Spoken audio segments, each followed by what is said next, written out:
Salut, ici Maxime Johnson. J'ai essayé cette semaine le téléphone Android le plus attendu de l'année, le Samsung Galaxy S4. Alors voici le Samsung Galaxy S4 d'un peu plus près.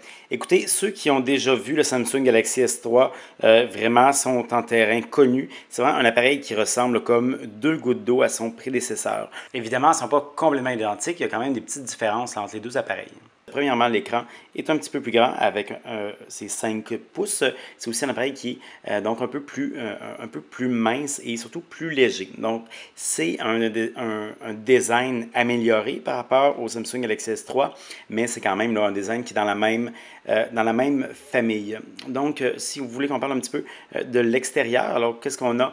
Donc, on a une finition ici qui est très lisse, toute en plastique. Donc, c'est vraiment le genre de finition qu'on avait avant avec ces appareils-là. Donc, c'est vraiment avec un derrière qu'on peut enlever tout simplement. Comme on peut le voir, la puce NFC n'est pas dans ce couvercle, mais bien sur la pile ici. Donc, c'est une pile amovible. Ça, c'est vraiment un point positif. Et donc, on a aussi une fente pour carte micro SD si la capacité de votre téléphone n'est pas suffisante à votre goût. Alors, pendant que je suis derrière et qu'on le voit ici, ça c'est l'appareil photo numérique arrière. Il est de 13 mégapixels, mais on va y revenir donc un petit peu plus loin. L'écran est un écran donc de 5 pouces avec une résolution HD pleine, donc 1080p, comme on en retrouve de plus en plus souvent en 2013. C'est vraiment un bel écran.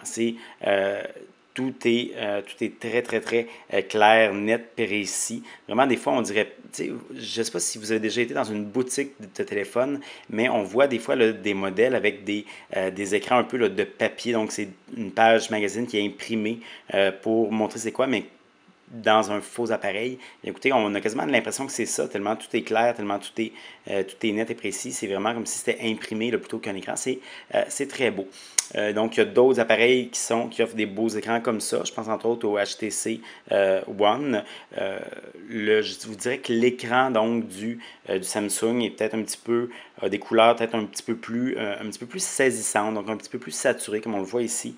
Je ne sais pas si vous le voyez à l'écran, mais donc, le vert ici est vraiment ressort beaucoup. Ce ne sont pas des couleurs qui sont, je dirais, qui sont représentatives de la réalité. Donc, si vous regardez une photo, les couleurs que vous allez voir à l'écran ne sont pas naturelles, mais écoutez, c'est un téléphone, alors on n'a pas besoin que ce soit naturel non plus. Donc, au niveau des caractéristiques internes, on a un processeur Snapdragon 600 à 4 cœurs, donc c'est le processeur le plus rapide sur le marché présentement. On a une connectivité LTE, une connectivité NFC, comme je disais, on a 2 gigaoctets de mémoire vive et la capacité interne commence donc à 16 gigaoctets. Le processeur, vous allez peut-être entendre des fois parler d'un octa-core, donc d'un processeur à 8 cœurs. Ça, c'est pour d'autres modèles là, du S4 en Amérique du Nord et dans la plupart des pays d'Europe, c'est le Snapdragon 600 qu'on va avoir et non le modèle à 8 cœurs.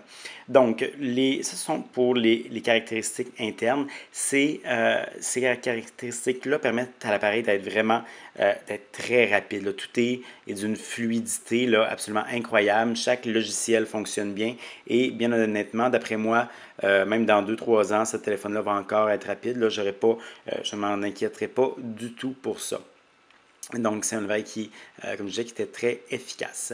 Maintenant, parmi les autres caractéristiques, je dirais comme physique, on a ici, donc vous n'allez peut-être pas le voir super bien, mais on a un port infrarouge, donc qui permet d'utiliser son téléphone comme une télécommande universelle. Donc, vous pouvez changer les postes d'un téléviseur, d'un système de son facilement. Vraiment, en quelques secondes, là, cette application-là peut être programmée et ça marche très bien. Même en fait, à mon avis, ça marche peut-être trop bien parce que donc on peut prévoir qu'il va y avoir des problèmes là, dans les bars et tout ça.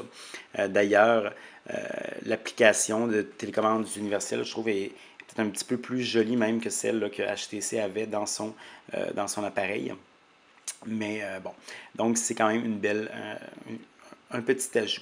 Alors ça, c'est ce que je vous ai montré, en fait, c'est vraiment un ajout logiciel outre le port infrarouge. Et il y a beaucoup d'autres ajouts logiciels comme ça. Alors, je vais vous en montrer quelques-uns. Premièrement, ici, vous voyez, donc ça parle de combien de pas j'ai marché. Donc, j'ai marché 1077 pas. Ce n'est pas beaucoup.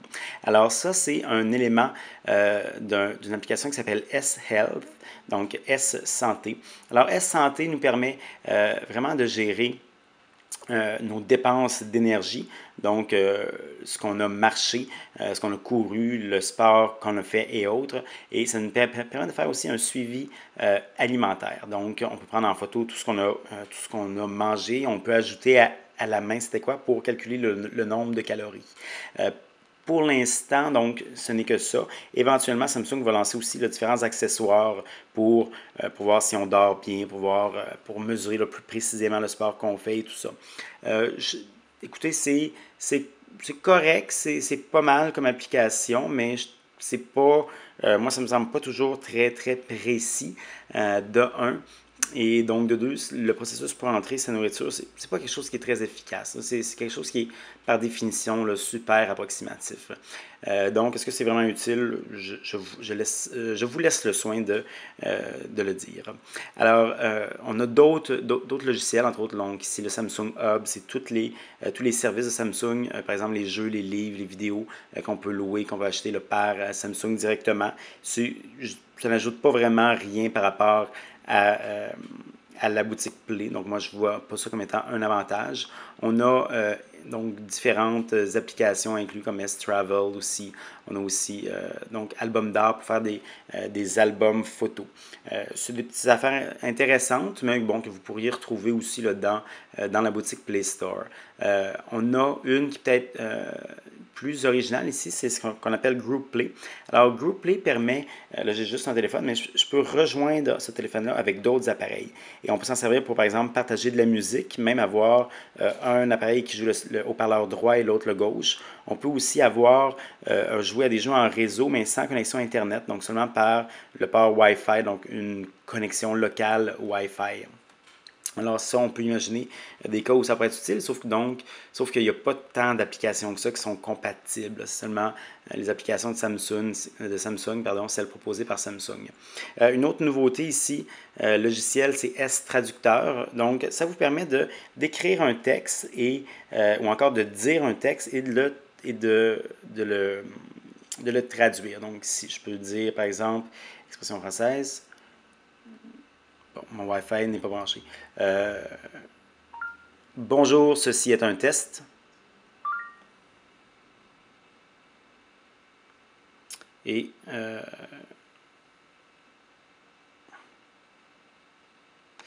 alors, on va le faire traduire mon texte. Hello, this is a test. Et donc, on peut aussi lui faire dire. Oups. Donc, on peut lui faire dire. Donc, on peut discuter là, entre deux personnes qui ne parlent pas la même langue avec ce téléphone-là comme intermédiaire. Malheureusement, la quantité de langues compatibles n'est pas beaucoup. Donc, si vous parlez l'anglais, là, ça va. Vous pouvez aller de l'anglais à l'allemand, au chinois, au coréen, espagnol, italien, japonais, brésilien. Si vous parlez français, par exemple, là, vous avez juste du français à l'anglais. Donc, souvent, en fait, vous allez devoir utiliser quand même l'anglais comme langue commune là, si vous êtes dans un autre pays. Alors, écoutez, ça marche correctement, mais donc la reconnaissance vocale a toujours ses limites, je dirais, de 1. De 2, ça va vous prendre des données lorsque vous êtes à l'étranger. Et de 3, donc, c'est pas parfait. Alors, S-Traducteur, c'est un outil de plus. Est-ce que c'est un outil qui est vraiment meilleur que le service de traduction de Google? Moi, je ne pense pas, surtout depuis là, que Google Translate est offert hors ligne. Il y a quand même d'autres nouveautés avec le Samsung Galaxy S4, donc d'autres petites fonctions. Donc, il y a des différences à l'interface, comme on le voit ici. Mais donc, on a certaines fonctions comme défilement intelligent, veille intelligente, AirView et Air Gesture. Alors, AirView, c'est quoi? Eh bien, écoutez, lorsqu'on est dans certaines applications, c'est possible d'activer un lien ou quelque chose seulement en ayant son doigt près de l'écran, mais sans y toucher. Donc, comme on peut voir là, lorsque j'active lorsque je me rapproche du lien, on peut voir un petit aperçu. Bon, présentement, ça ne marche pas, évidemment. Et voilà. Alors, un petit aperçu. Donc, d'autres fonctions, on va pouvoir voir là, comme différents liens. Ça, c'est la fonction que vous voyez ici, donc la fonction AirView. Est-ce que ça sert à de quoi? Personnellement, moi, je ne pense pas, et surtout que, comme vous avez vu, là, c'est pas super efficace. L'autre fonction qui est originale, je vous dirais, c'est défilement intelligent, qui fonctionne sur un principe semblable à veille intelligente. Donc, défilement intelligent, c'est quoi? Lorsque vous regardez le téléphone, vous allez avoir un petit signe d'yeux vert, et vous pouvez ensuite faire défiler le texte seulement en penchant un peu l'appareil ou encore votre tête. Écoutez, ça marche correctement, mais donc l'avantage par rapport à utiliser son pouce est pas, je vous dirais qu'il n'est pas particulièrement évident. L'autre fonction, la veille, tout ça, c'est que si vous regardez un film, si vous tournez les yeux, celui-ci va se mettre en pause. D'après moi, écoutez, ça sert, encore là, ça sert pas vraiment à rien. Si je veux mettre pause, je vais mettre pause moi-même et je ne tiens pas toujours à avoir le regard là, rivé sur quelque chose que j'écoute. Mais bon, ceci dit, ce n'est que mon opinion. Alors, il y a un autre élément que je voulais vous parler qui, lui, je dirais, est plus réussi, c'est l'appareil photo. L'appareil photo offre, à mon avis, là, vraiment une des meilleures interfaces d'appareil photo qui est de qualité d'un appareil compact, en fait. Alors, si je passe sur mode ici, j'ai toutes les fonctions et je dirais que ces fonctions-là sont claires, sont bien expliquées. On voit c'est quoi, c'est un menu qui est agréable à utiliser. Donc, la plupart des photos, évidemment, vont être prises en mode automatique ici, que vous avez quand même comme plusieurs paramètres là, que vous pouvez changer. Mais vous avez aussi donc un mode nuit, un mode sport pour les choses qui bougent vite, un mode panorama. Mode gomme, écoutez, c'est le mode qu'on retrouve aussi là, sur les téléphones BlackBerry 10 et HTC One qui permettent d'effacer, par exemple, un passant d'une image. On a un mode HDR, un mode photo animé, donc pour prendre des images un peu comme cinémagramme avec une partie qui bouge ou encore avec là, seulement toute l'image au complet qui bouge là, un peu comme un GIF, un GIF animé, je vous dirais. Alors, je vais vous revenir. Donc, on voit ici, j'ai fait une petite partie qui bouge. Donc, on a le derrière de l'image qui bouge un petit peu. Donc, ça, ce sont certaines fonctions là, de l'appareil photo. Je dirais que, règle générale, et donc Beau Portrait, c'est pour choisir quelle image c'est pour améliorer les traits d'une photo. Je n'ai pas trouvé que ça marchait très bien. Meilleure photo, c'est pour prendre plusieurs photos et en choisir une. Meilleure pose, c'est pour s'assurer, par exemple, que tout le monde sourit dans une photo. Son est prise pour prendre une image avec une musique d'arrière-fond, ou du moins le son lorsque la photo a été prise. Et dramatique, c'est pour faire des effets avec une personne qui bouge dans une image, par exemple. Donc, c'est sûr que d'avoir toutes ces fonctions-là, ça peut être intéressant des fois si vous voulez faire des effets. Malheureusement, dans les faits, ça ne sera pas toujours activé. Donc, il faut le faire manuellement. Et, par exemple, le passant qui passe derrière qu'on veut effacer, ce serait pratique souvent, on ne prévoit pas qu'il va y avoir un passant, donc on ne se mettra pas en mode gomme, on va se mettre en mode normal. En tout cas, c'est mon avis, ceci dit, c'est quand même bien que ça soit là, et je trouve que vraiment l'interface d'appareil photo est une belle réussite. Et au niveau de la qualité, bien écoutez, les photos sont très très belles, c'est des photos qui sont grandes, donc si vous voulez les imprimer, ça va être possible grâce au capteur de 13 mégapixels. C'est des photos qui vraiment, à peu près dans toutes les conditions, sont bonnes. Je dirais qu'à la noirceur, le HTC One ici, avec son grand capteur, dépasse un petit peu là, la qualité des photos du Samsung Galaxy S4, mais sinon, c'est quand même quelque chose qui est comparable. C'est quand même je dirais un bon appareil. Depuis quelques années maintenant, la gamme Samsung Galaxy est devenue presque un synonyme d'Android. Vraiment, Samsung domine tellement le marché des appareils que c'est rendu que ce téléphone-là, le Samsung Galaxy S, est par défaut le plus attendu de l'année et c'est souvent considéré par plusieurs par défaut comme étant le meilleur téléphone Android. Est-ce que c'est le cas avec la 4e version de la marque? Je dirais pas forcément. Donc, c'est clairement un des meilleurs téléphones Android sur le marché, mais je dirais qu'il va y avoir une compétition assez solide, entre autres avec le HTC One, qui offre des composantes similaires, mais un design beaucoup plus réussi. Ceci étant dit, ça ne fait aucun doute, le Samsung Galaxy S4 est un très bon téléphone et un des meilleurs téléphones sur le marché. Dans les gros points forts, je vous dirais, son écran est tout simplement superbe. Sa pile amovible, c'est vraiment quelque chose qui est pratique et déjà qu'en plus, il offre une bonne autonomie, c'est quelque chose qui est à considérer.